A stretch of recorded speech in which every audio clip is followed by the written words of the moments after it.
Hey,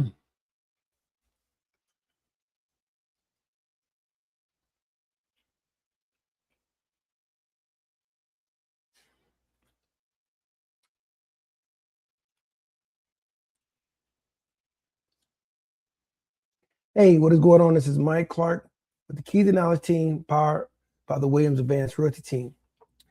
We have a great episode today. We're going to talk about, is it actually the right time to buy out here in El Paso, Fort Bliss area?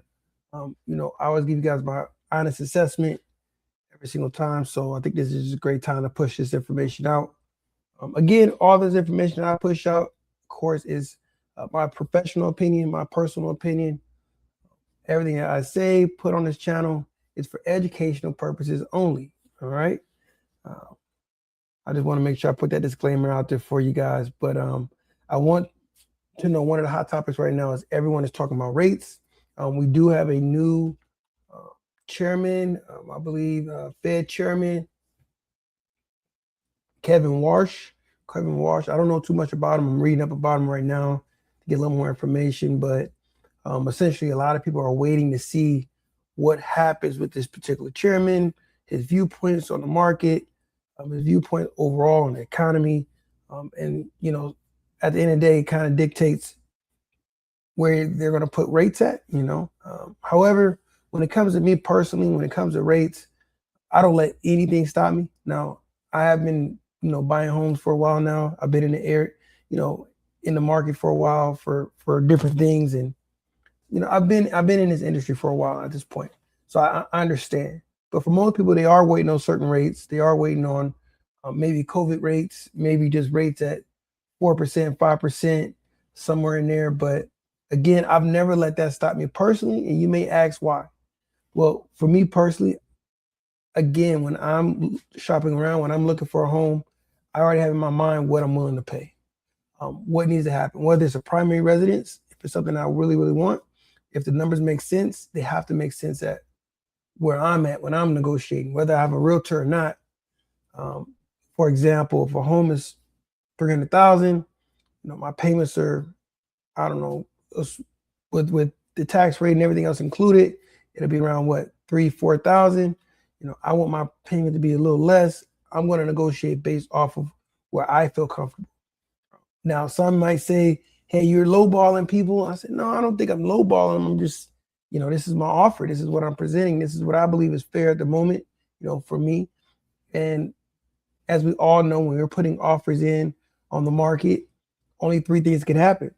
We can either accept it, deny it, or just not, or we can counter. Give me a counter. I'm good with that. But at the end of the day, regardless of what the chairman is doing, regardless of what the government is doing, I don't let that anything dictate what I'm doing. Now, when rates were 2% at one point, of course, you're moving, right? You're moving and gunning. But again, I just want to let it be known that it's never dictated how I move when it comes to looking for different homes. Now, I know for the average consumer, this is very important. So you want to take that time to understand that.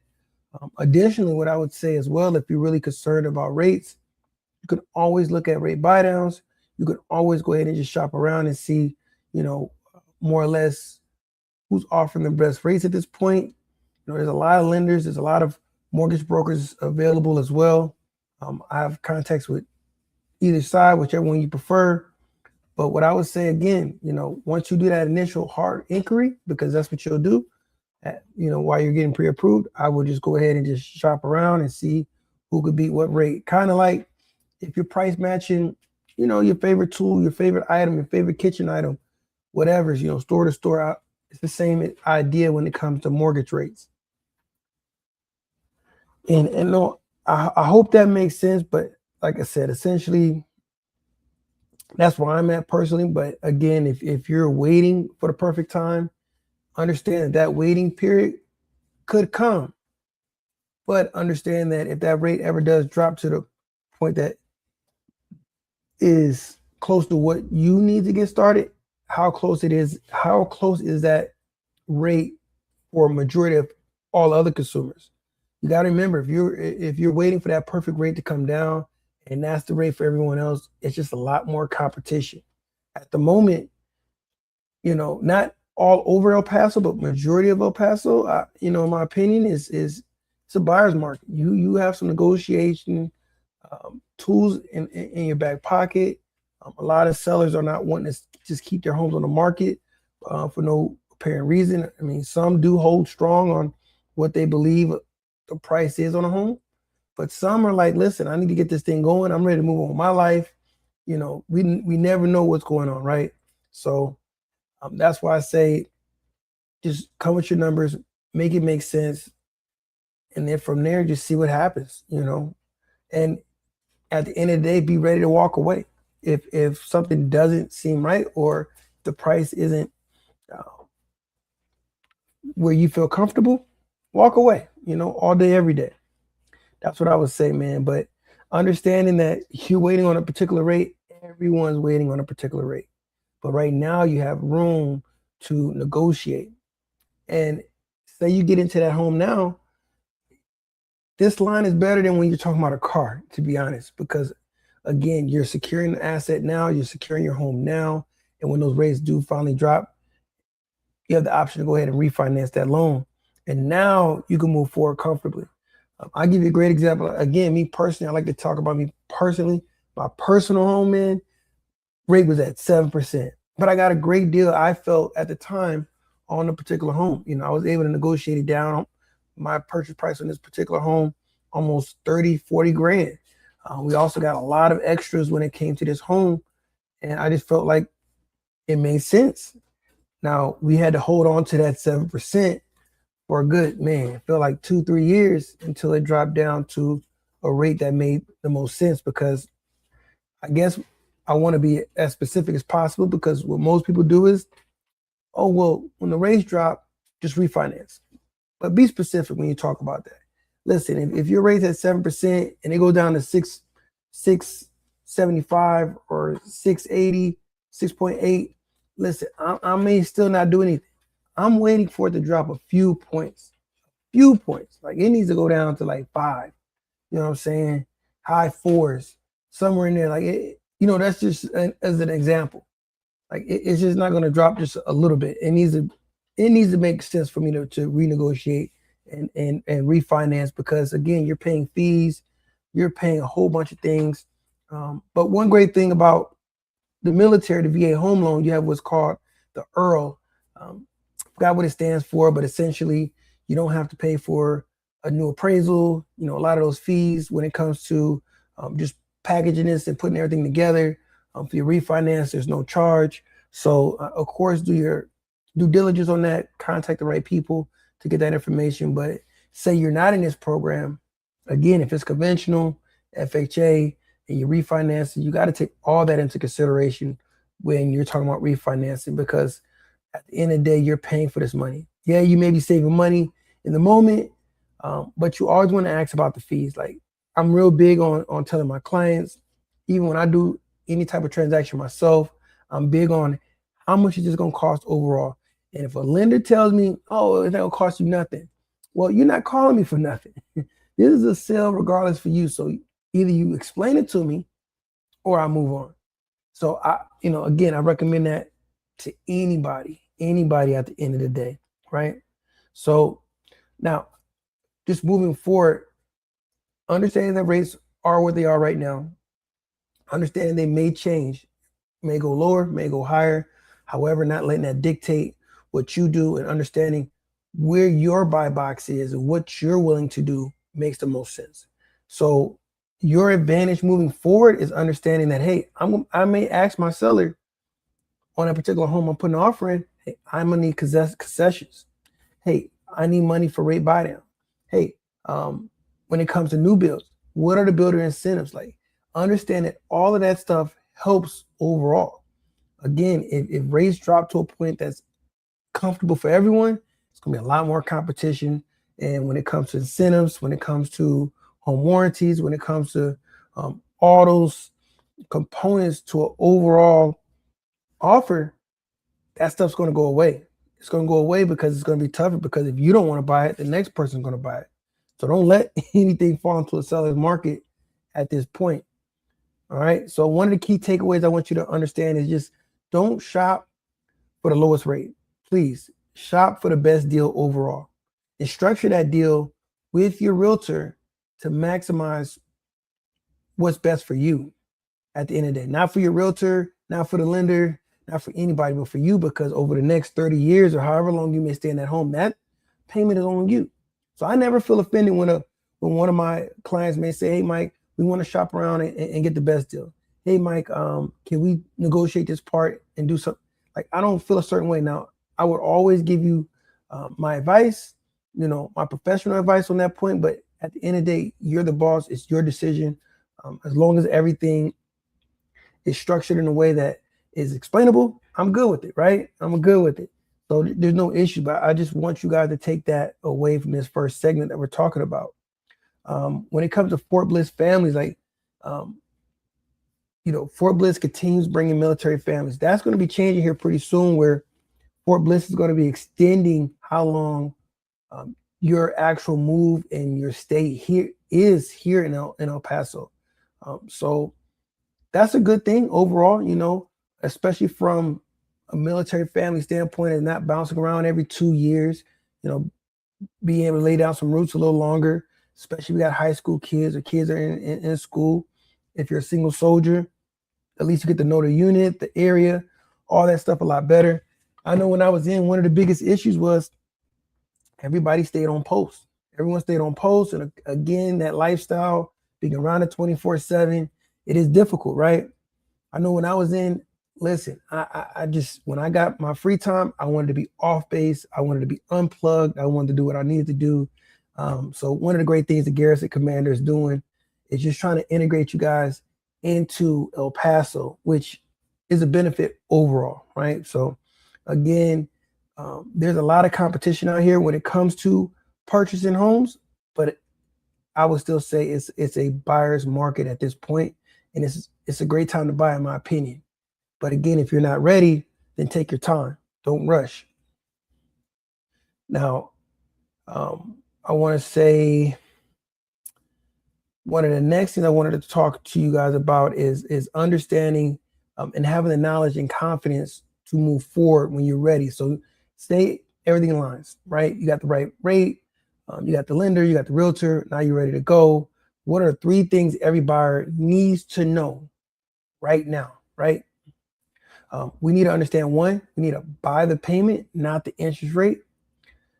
This can go both ways. It depends on how you look at it. Because I kind of still believe things still need to align, right? At the end of the day, yeah, we're buying the payment, but we need to understand at some point, depending on what that rate is, what it's going to cost me over the life of the loan, how important is it that I need to refinance this home at a later date? Just keeping that in mind. Whether it takes me 5 years, 10 years to refinance, at least I have that in my mind. But as long as I know I'm comfortable with my overall expenses, then that's one of the biggest pieces. Don't overbuy. Don't buy a home you can't. Don't buy too much house. Just because you got pre-approved at $300,000 doesn't mean you got to spend $300,000. So again, negotiate. Come up with a great plan with your realtor, and they will help you buy with confidence at the end of the day. Now, never skip the inspection. This is very important. Whether it's a new build, whether it's a resale, whatever it is, any type of real estate transaction. I would even say land. I don't know too much about land. I haven't sold a lot of land, but I would still say whatever due diligence you need to do, utilize that time. Utilize that time, because you don't want to be left on the hook for a property and just, I know we buy cars. Like I can say, for example, like buying a car. Some of us buy cars without having been looked at it by a mechanic. We just like, I know it. It's good. Test drive, I'll be all right. It has 100,000 miles. I know what I'm getting. But home, that's totally different. That idea is totally different. You need to get your inspection done. You need to make sure you're working with a great home inspector, someone that's inspecting the home very well. But also understand this: they're most likely, at a bare minimum, has general knowledge of all the components of a home. If you want someone to specialize in the roof, foundation, electrical, plumbing, call those particular companies and get a master plumber out, get a master electrician out, and just verify what this home inspector is saying. Again, buying a home is a large a very expensive process, expensive, expensive amount that you're going to spend overall, right? Um, and yes, an inspection is upfront cost that you have to pay before you even get to the closing table. So some people may feel like, well, that's too much money to spend for an inspection or get all these people. But again, no matter if you're looking at one home or you got two homes under contract, whatever may happen, you want to look at each home individually, case by case, and utilize the right people.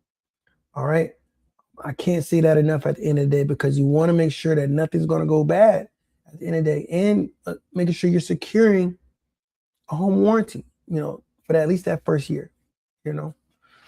And I guess I would also caveat and just say, even if it's a new build, I understand that everything's brand new,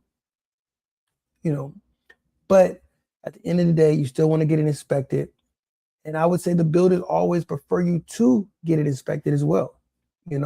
Understand the timelines on building homes is very quick, very quick. They knock it out the best they can, but nobody's perfect. So just have that mindset that, hey, I'm going to get me a home inspection. I want to make sure the home is safe, sound. Everything has been done correctly to the best of everyone's ability, right? Because there's always still going to be mistakes, but as long as you're doing your due diligence at the end of the day, that's all that matters, right? It's all that matters. And then I guess the last point I want to make to you guys is think long term. Real estate wealth is built through appreciation, equity, mortgage paydown. Buying a home is a long-term investment, unless you have something different in mind. Unless you know for a fact, I'm only living in this home for a year, I'm only living in this home for 2 years.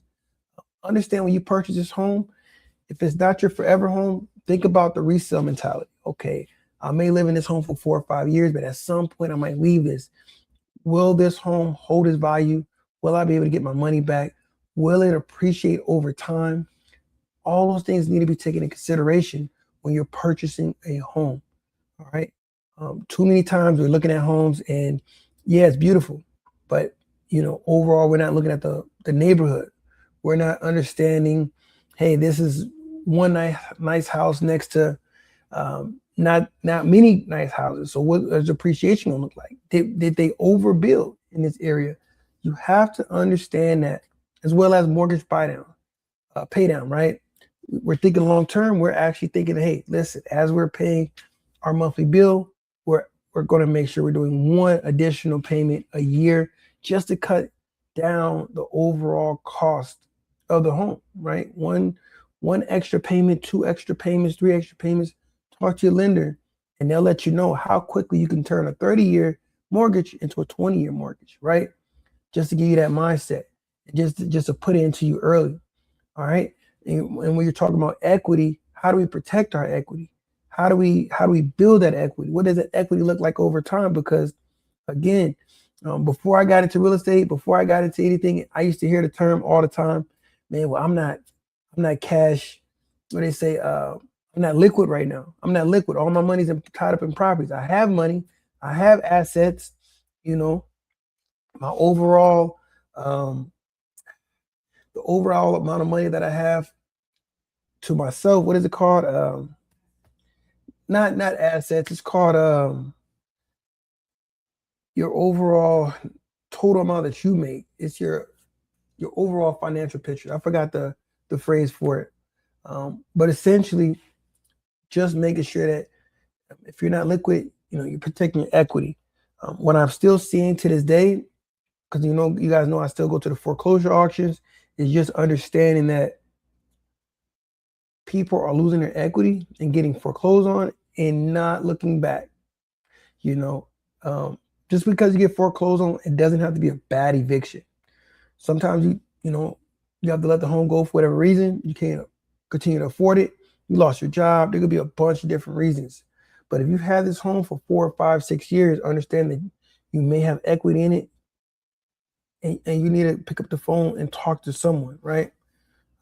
So that's really all I wanted to bring to you guys. I wanted to give you a quick video, give you some information. I'm going to have another video out hopefully tomorrow. I tried to do it last week, just reintroduce you guys to me, so you guys can understand who I am, where I come from, my mindset, what I'm trying to do, what I'm trying to accomplish when it comes to the El Paso Fort Bliss market. And I want you guys to see more of my face overall.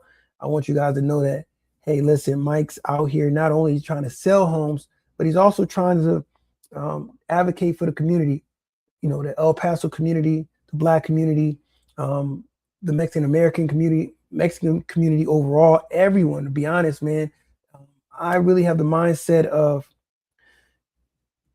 things have to make sense to me, right? When we're talking about taxing property tax owners for things that make absolutely no sense, increasing taxes for no reason. Like, I just come with a common sense mentality. I'm not Republican, Democrat. And listen, I'm a free thinker. And if something makes sense, it makes sense. But if something doesn't make sense, it doesn't make sense. And I'm going to just explain it the best way I can, right? So I just try to figure that piece out the best I can, and try to attend as many meetings as possible. I do suggest anyone who's in the El Paso area go out, try to go to as many meetings as you can, whether it's school district, city, county, utility companies. Like, there's a lot of meetings going on overall, but the only way things can slide through the El Paso community is if you don't show up. And I guess the best example, of course, is the metadata center. No matter how you may feel about it, understand this, man. I'll leave you with this. Only one person in El Paso showed up the day that was approved. Only one person. And it was voted unanimously by all the city council members, including the mayor, right? Oscar Lisa. Again, I have my feelings about it, but we can't be mad at people when they had no parts in anything. But I understand now that when something is important, we have to understand that these people are still voted in by us. So if it is an issue with the city and it's an issue with your constituents, and they're telling you, you also have a responsibility to ensure that you're doing the right thing as well. So, I mean, I get it from both sides, but I say the main thing, the easiest solution is moving forward, is that we have to stay involved at all times, because at this point, when we're asleep at the wheel, so many things can happen. All right, let's not just trust that people are doing and has our best interest at heart. Understand that we just have to stay involved, stay committed, all those great things. And if you're like me and you're one of the people that, man, I'm scared, I don't know how people are gonna look at me, I'm gonna embarrass myself. I have been embarrassed in many rooms. I have made myself look crazy, but I'm there with my voice and it's being respected. So it is what it is, right? But at the end of the day, if you're looking to buy, sell, rent, or just looking for a conversation of understanding the El Paso market, please reach out to me. I love to work with data. I love to let you know what's going on personally within my career, what I'm seeing so far. There's a lot of changes that I feel like is happening in El Paso. There's a lot of projects that are happening that I believe is going to be game changers out here in El Paso. Some I'm for, again, some I'm not. Some that I do see from just a homeowner's perspective of, again, that appreciation. How is a home going to keep getting appreciated over time? So I think we're in one of these unique markets that a lot of people across the country are seeing, and you either can be a part of that change or not a part of that change. But what I will say is things will change at the end of the day. So again, my name is Mike Clark. I'm a realtor out here in El Paso, Texas, Fort Bliss area. This is the Keys and Knowledge team, but I'm powered by the Williams Advanced Realty team. But my motto from my particular team is Keys and Knowledge. No one taught you this until now. We're going to just put that conversation out there, have the conversation, and let's move forward in a way that is beneficial for all, right? So at the end of the day, if you have any questions, comments, concerns, you like anything, please comment, like, subscribe. I'm going to try to stay consistent, man. I keep saying that. I know you guys can probably find 10, 15 videos. We'll be saying that at the end, but it's a lot going on, right? So, but nonetheless, we got to stay consistent. We got to stay consistent. And what I'm trying to figure out and work on is getting guests, like real guests, people who are buying VA loans, purchasing homes with VA loans, FHA loans, conventional loans, people that are investors. So if you're anybody who wants to be a guest on the podcast, please reach out. I'm trying to, work some things out.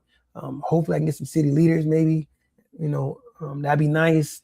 And, just keep the conversation going. That's the goal, man. That is the goal at the end of the day. But until next time, this is Mike Clark. I'm out. Peace.